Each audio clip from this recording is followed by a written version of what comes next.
So what do we have to consider when flat calling? In-game awareness. This is something you have to be able to apply. You have to be very aware of the table lineup, of the stack sizes.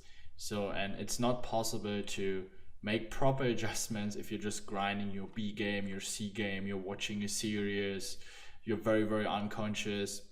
And I will show you that on several points I will talk about now. So for example, if there are many recreational players sitting behind, you wanna increase your flat calling range. But if you're not aware of who's sitting behind, you're not aware of the table lineup, you cannot adjust. Hence, you won't be able to increase your win rate because you will not get into these spots often enough to play against the fish. So what does it mean if a fish is sitting behind, or let's say more fish than usual sitting behind? I mean, especially in tournaments, when you're flatting from MP, cutoff button, most of the time there will be at least one recreational player sitting behind.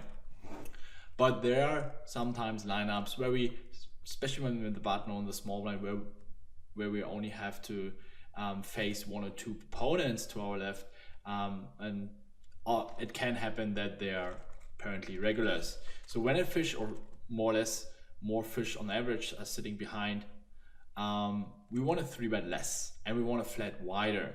So for example, those king jack, king queen suited type of hands, we want to rather flat them from the small if there's a big fish in the big blind. So by the way, here the concepts I've been teaching you are very more or less on the surface. I will give you real examples later on when we will go through the hands, and also when I will show you the ranges. I will show you exactly what hands to 3-bet, what hands you should call, in what kind of situations you want to 3-bet this hand, or in which situation you want to flat call rather this hand. So here we basically just cover the points you have to consider, and then I will go more in depth later, because I'm not a big fan of saying, yeah, you can be looser, you can be tighter. No, we want to make it as specific as possible so that you can take action right away, and you can also work with those ranges. You can print them out, I will upload them, or they are already uploaded, and you can work with them right away. So everything I say, I always try that you can turn it into an action, because it won't help you if I say, yeah, you can be looser in that spot. You might ask yourself, okay, Ben, but what does it mean being looser? Like playing 100% or 50%? No, that's not good. And especially these days, I see that very often. If poker players get advices from more experienced players, yeah, you can be looser, you can do this and this. It's not really helpful at all. And they try to hide themselves behind the term of saying, yeah, you can be looser, you can be tighter, because that can mean being 1% tighter, that can mean 50% tighter, right? So, but here in the theoretical part, it's theory. So here we just scratch the surface literally, and then the real hand examples and the ranges I've constructed for you, I will show you that more in depth. So if there are racks sitting behind, apparently the EV of flat calling decreases because they squeeze looser than a fish, they go lighter for value. So there we want to 3-bet more and flat less. Very important, apparently, our raw equity. That basically means the equity we have pre-flop to river with our actual hand against our opponent's range. So I prepared a little example for you right now. So let's say we have queen jack suited, as you can see here, and I just gave my opponent very typical under the gun range, as you can see here. It's around about 13%, and we want to check how much equity do we have. And as you can see here, we have only 40% equity. And if we are in a situation sitting in the middle position or under the gun +2, it's a very dicey hand, because there's still many players left to act, and you have to consider that if there are 5 players left to act, they're probably gonna 4-bet around 4-5%, or let's say 3-4% of the time. So 4 times 5 is 20%. So in every 5th time, you're gonna face a 4-bet and you have to let go of your hand. And if you go to the flop, especially heads up, you're an underdog. Yet you're in position so you can make up your equity disadvantage a little bit. And your hand also plays fine multi-way, but you have to be aware that Queen Jack suited performs not that good against an under the gun range. And you also have to be a little bit more aggressive and not only hope to hit a hand. And here we have the same against, this is this is a 20% range, so it can be an MP range. And then we say, okay, let's assume we're sitting in the cutoff on the bottom, and now we have Queen Jack suited. And as you can see now, our equity increases by 4%. I mean, 4% doesn't sound that much, right? But it is actually much. It's a lot.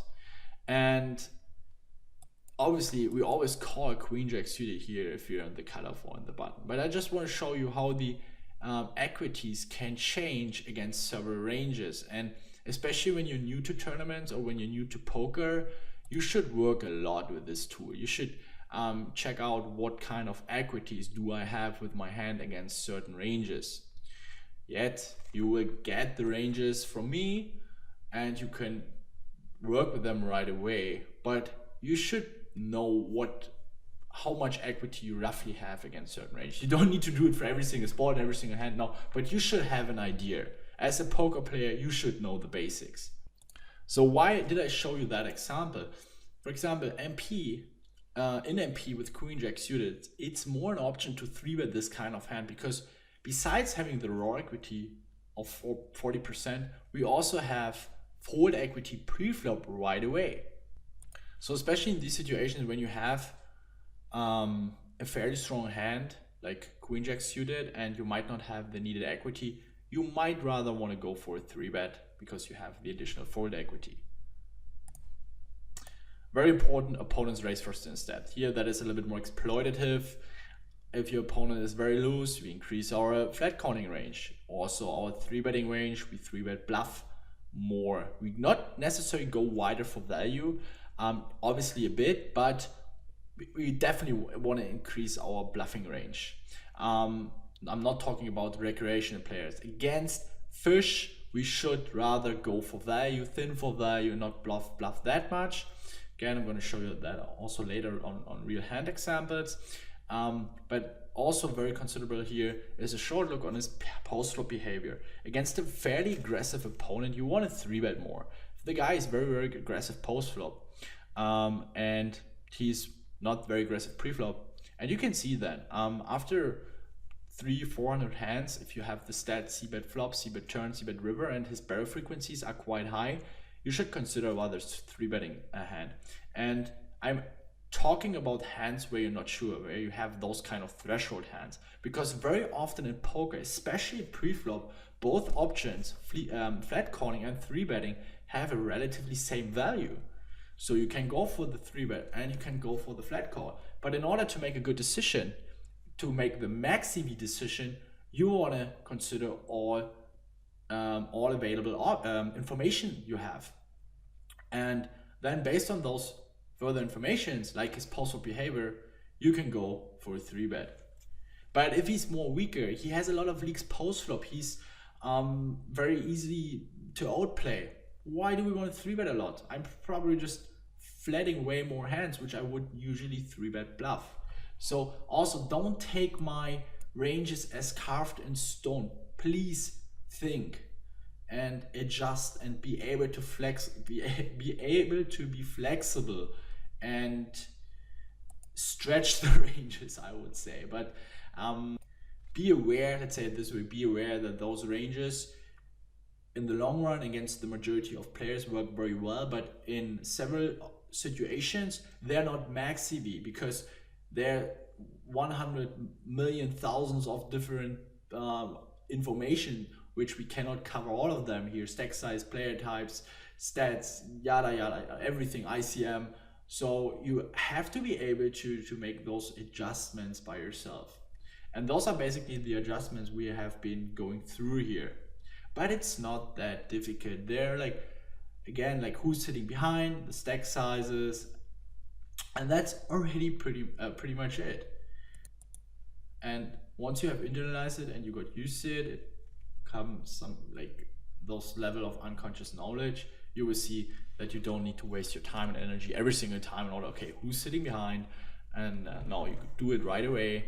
I mean, sometimes you will miss it, but most of the time you'll be able to do it. And then also most of the situations will become no-brainer for you anyway, like open raising aces, and then you can save time and invest this time in more trickier spots.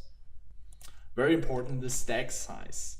For example, 6-5 suited flatting, for example, the cutoff on the button against an MP open raise with 25 big blinds is spewing money. Really, this hand is really poor with the shortest stack size. This hand is really strong with around 100 big blinds. It has a probably less than 40% war equity, but this deeper stack size, it's a pretty strong hand. We have to fold the flop very often though, but if we make a strong hand, we have a lot of implied odds. A rough guideline here: the shorter you are, the more Broadway / high card heavier you want to flat call, and the deeper you are, the more suited heavy or the more suitedness and connectivity you want to have in your hands. Obviously here very overgeneralized, but just as a rough guideline. Golden rule: when you're short, being able to continue on many flops and playing lots of small pots. When you're deeper, folding more flops, but we have hands like 8-7 suited, we will be able to play more larger pots, because if we play a big pot with 8-7 suited, we probably have the best hand. But if we don't hit anything with 8-7 suited, we just fold right away. And we have many of those very speculative hands, like small pocket pairs, 6-5, 8-7 suited, 10-8 suited, Jack-9 suited, which we most of the time, if we're in cutoff, hijack, and those kind of position, we don't have those hands with 20, 25, 30 big blinds in our range.